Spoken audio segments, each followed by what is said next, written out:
अगर भगवान तुमसे इंतजार करवा रहे हैं तो तैयार रहना, वो उनसे कहीं ज़्यादा देने वाले हैं जितना तुमने मांगा है। जिस तरह लोग मुर्दे इंसान को कंधा देना पुण्य समझते हैं, काश इस तरह जिंदा इंसान को सहारा देना पुण्य समझने लगे तो जिंदगी आसान हो जाएगी। मत सोच इतना जिंदगी के बारे में, जिसने जिंदगी दी है उसने भी तो कुछ सोचा होगा। बेवजह ही नहीं होती लोगों से मुलाकात, किसी से सबक मिलता है तो किसी से ज्ञान। श्री कृष्ण कहते हैं किसी को दुख देकर मुझसे अपने सुख की इच्छा मत करना।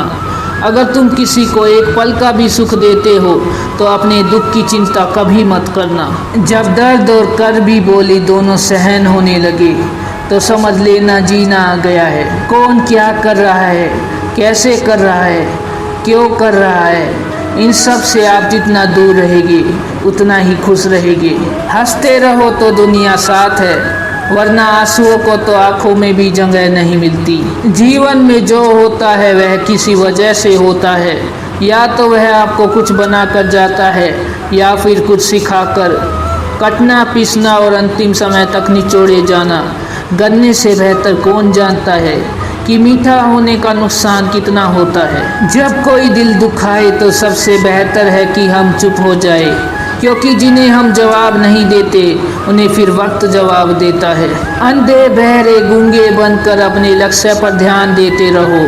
यहाँ इतने खाली लोग हैं कि ना खुद कुछ करेंगे, ना करने वालों को कुछ करने देंगे और उनका मनोबल भी तोड़ देंगे।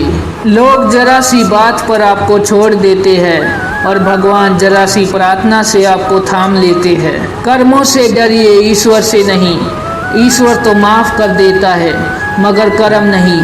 यह अटल सत्य है कि जैसे बछड़ा 100 गायों में अपनी माँ को ढूंढ लेता है, उसी प्रकार कर्म अपने कर्ता को आज नहीं तो कल ढूंढ ही लेता है। नीयत साफ और मकसद सही हो तो किसी न किसी रूप में ईश्वर भी आपकी मदद करते हैं। जिंदगी में जितना शांत रहोगे अपने आप को उतना ही मजबूत पाओगे, क्योंकि लोहा ठंडा होने पर ही मजबूत होता है।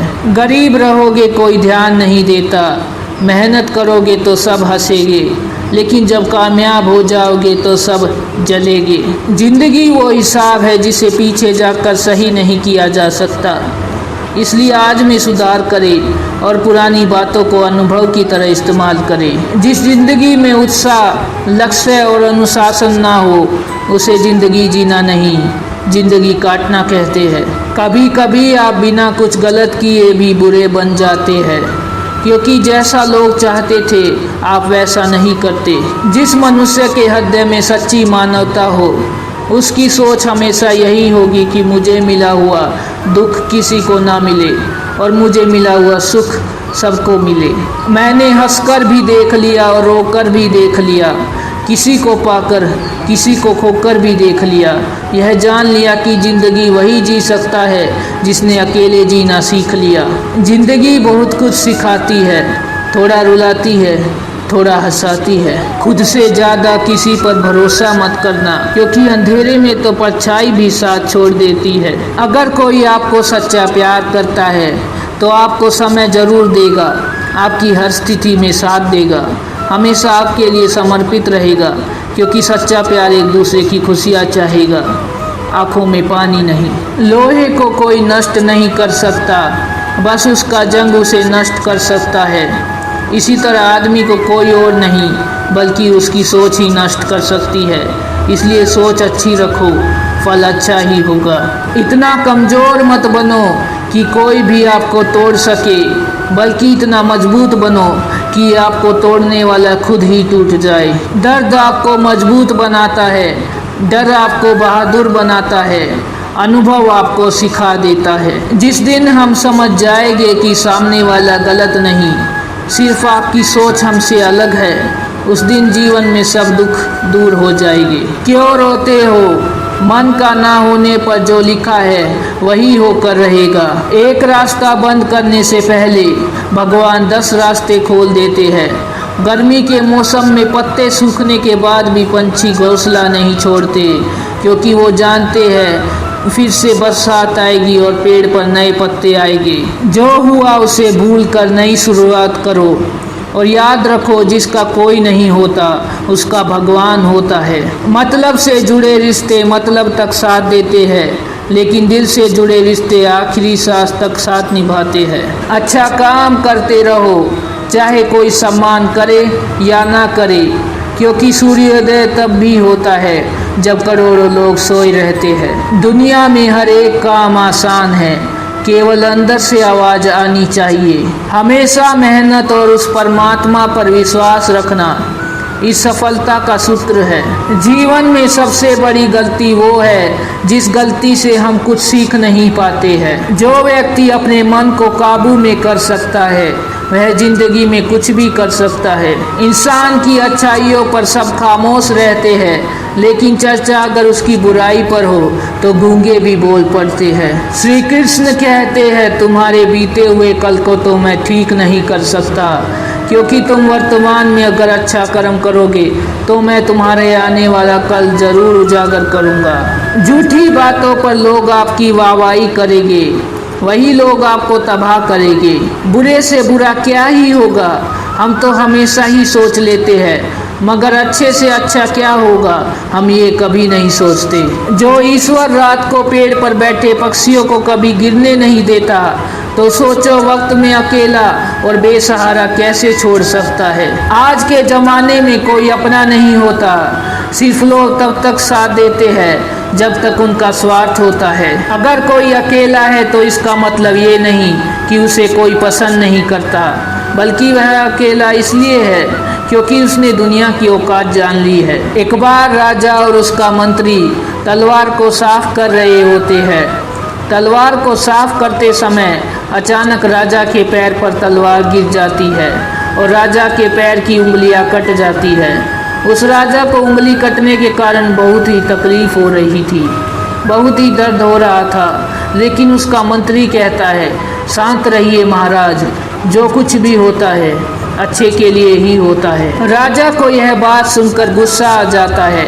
वो मंत्री से कहता है कि मेरी उंगली टूट गई और तुम कह रहे हो अच्छे के लिए हुआ। और मंत्री राजा को समझाने की कोशिश करता है, पर वो नहीं मानता और बिना सुने गुस्से के कारण मंत्री को काल कोठरी में बंद करने का आदेश दे देता है। पर मंत्री को इस बात का कोई दुख नहीं था, क्योंकि उसका अभी भी यही कहना था कि जो होता है अच्छे के लिए ही होता है। वो अपनी खुशी से ही अपने आप को सैनिक के हवाले कर देता है। राजा इस बात को सुनकर चौंक जाता है, सोचता है कि मेरा मंत्री कितना मूर्ख था। उसे लग रहा था कि मैंने उसे अच्छाई के लिए कैद कर दिया। इस घटना के 3 महीने बीत जाते हैं। एक दिन राजा अपने सैनिकों को लेकर शिकार करने के लिए जंगल में जाता है। राजा को एक हिरण दिखता है।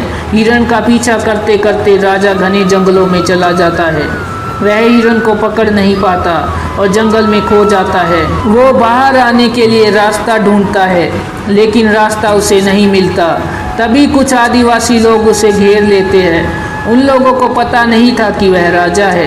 वो लोग अपने देवता को बलि चढ़ाने के लिए एक इंसान को ढूंढ रहे थे। आदिवासी लोग राजा को पकड़कर अपने इलाके में ले जाते हैं। राजा उनको बार बार समझाने की कोशिश करते हैं, लेकिन वो लोग कुछ भी नहीं समझ रहे थे। वो लोग खुशी से नाचते हैं। राजा को नहलाकर बलि चढ़ाने के लिए उनको कपड़ा पहनाते हैं।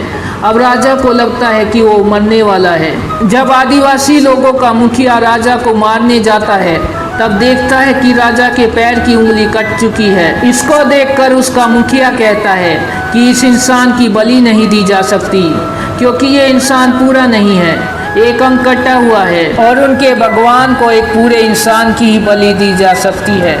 अगर ऐसे इंसान की बलि दी जाए जिसका अंग पहले से कटा हुआ है, तो उनके देवता खुश होने की जगह नाराज हो जाएंगे। फिर वो लोग राजा को छोड़ देते हैं।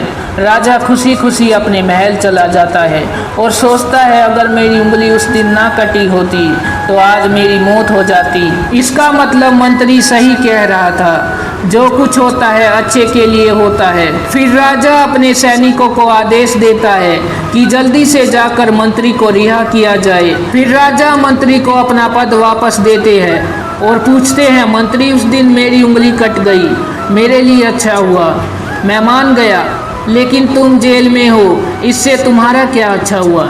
मंत्री खुशी खुशी राजा से कहता है, महाराज आप शिकार के लिए जाते तो आपके साथ मुझे भी आना पड़ता, और अगर मैं आपके साथ जाता तो वो लोग मुझे मार देते। मंत्री की बात सुनकर राजा को समझ आता है कि जो भी हमारे जीवन में होता है वो अच्छे के लिए होता है। अगर हम अपने जीवन में देखें तो हमारे जीवन में भी कुछ मुश्किलें आती है, हम उनका सामना नहीं करते, हम उनको ही दोष देते हैं। ये मुश्किलें हमें आगे बढ़ाने और मजबूत कराने के लिए ही आती है। हमें हर मुश्किल को सकारात्मक तरीके से देखना चाहिए, क्योंकि हर चीज़ कुछ ना कुछ सिखाकर ही जाती है। हर व्यक्ति के जीवन में सुख और दुख का आना जाना बना रहता है। हम आशा करते हैं कि आपको इस वीडियो से कुछ सीखने को ज़रूर मिला होगा। मिलते हैं एक नई वीडियो के साथ, तब तक के लिए अपना ख्याल रखिएगा। जय श्री कृष्ण।